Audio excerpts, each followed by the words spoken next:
begin the core workout, we're going to divide the core up into upper, lower, your obliques, and then we have one static movement which is going to work the whole thing. So come down to the floor with me. Go hands interlocked and behind your neck or your head. Again, we're not pulling, we are pulling up. So straight up and down. Straight up and down. The most important part is to remember that on a crunch, we are shortening the distance between your sternum and your hip. So the idea is to crunch this way. Notice my head goes forward and not down.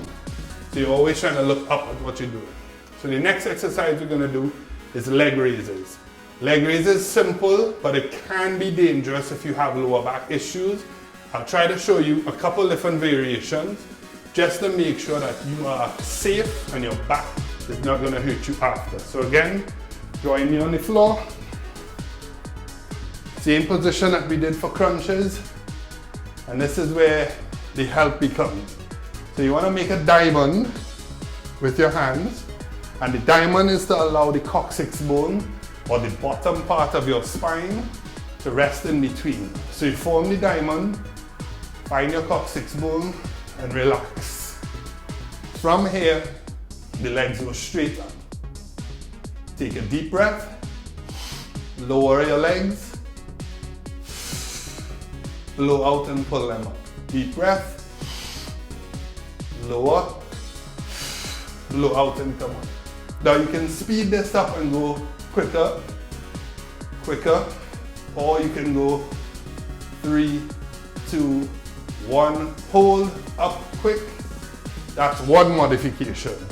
You can also unclasp your hands, leave them at the side, bring your feet up, and this is for people whose lower back does not give any trouble.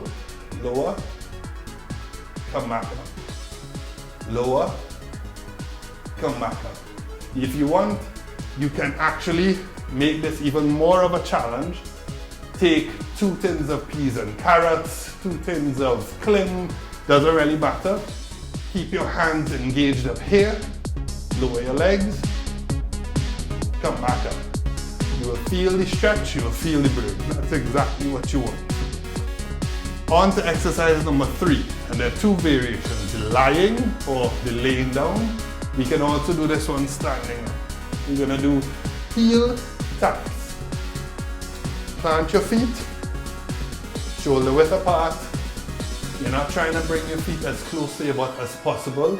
What you want to do is simply pick your neck up slightly and just reach, reach, reach, reach, reach, reach. You can do this for time or you can do this for reps. Remember, left side and right side is 1 rep.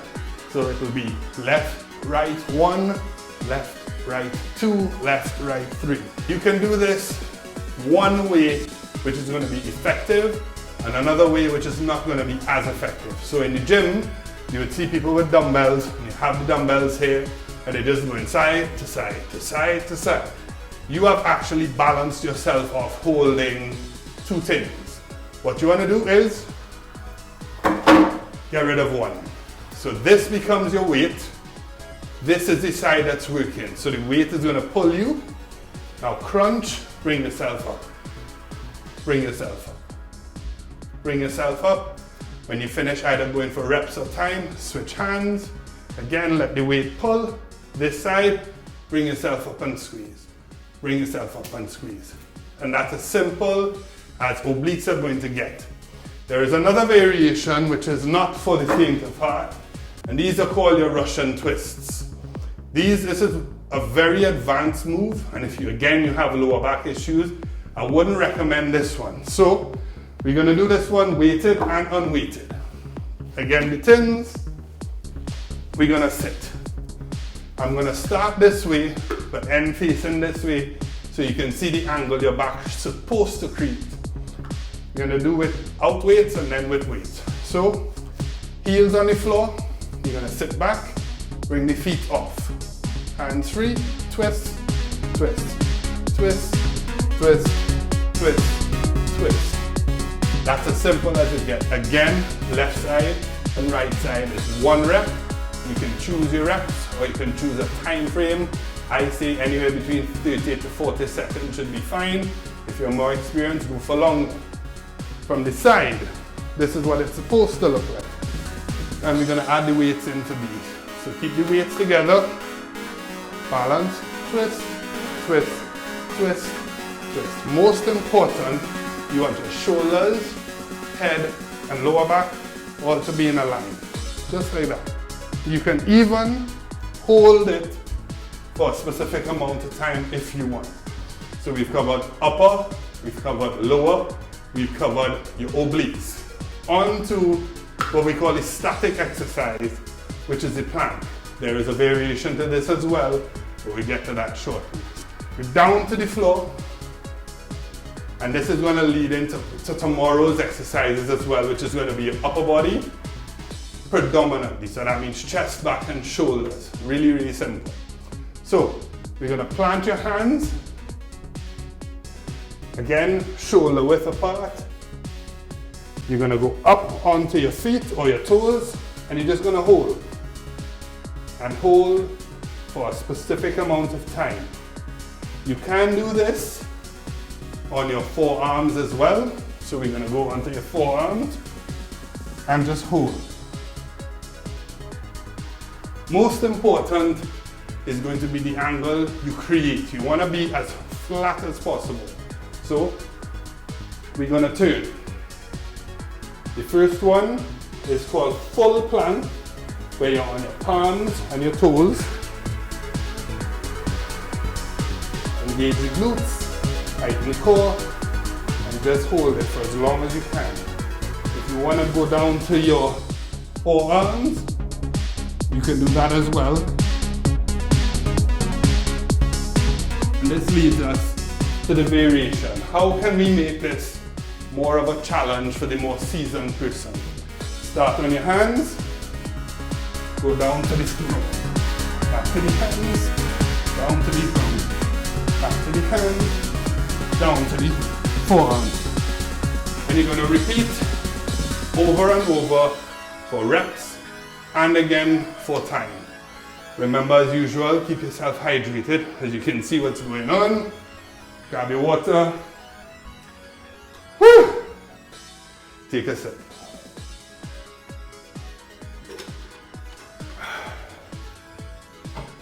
And that's it for core. You want to keep it simple. You don't want to go too crazy, simply because you don't want to run the risk of any injury at home. So on to biceps and triceps. Simple exercises.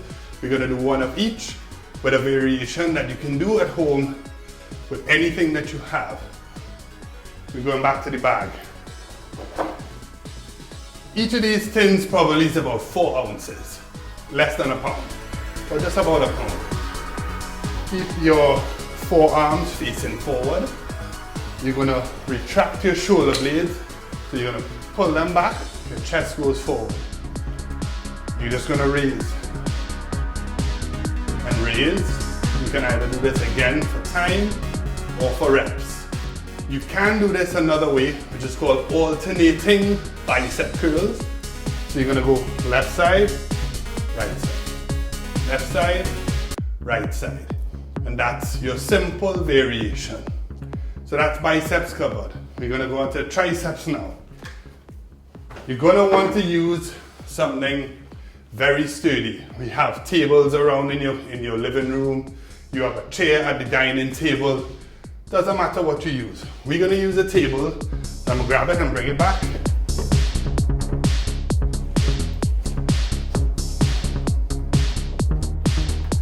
Set it up so it's nice and sturdy. And all you want to do is grab a seat.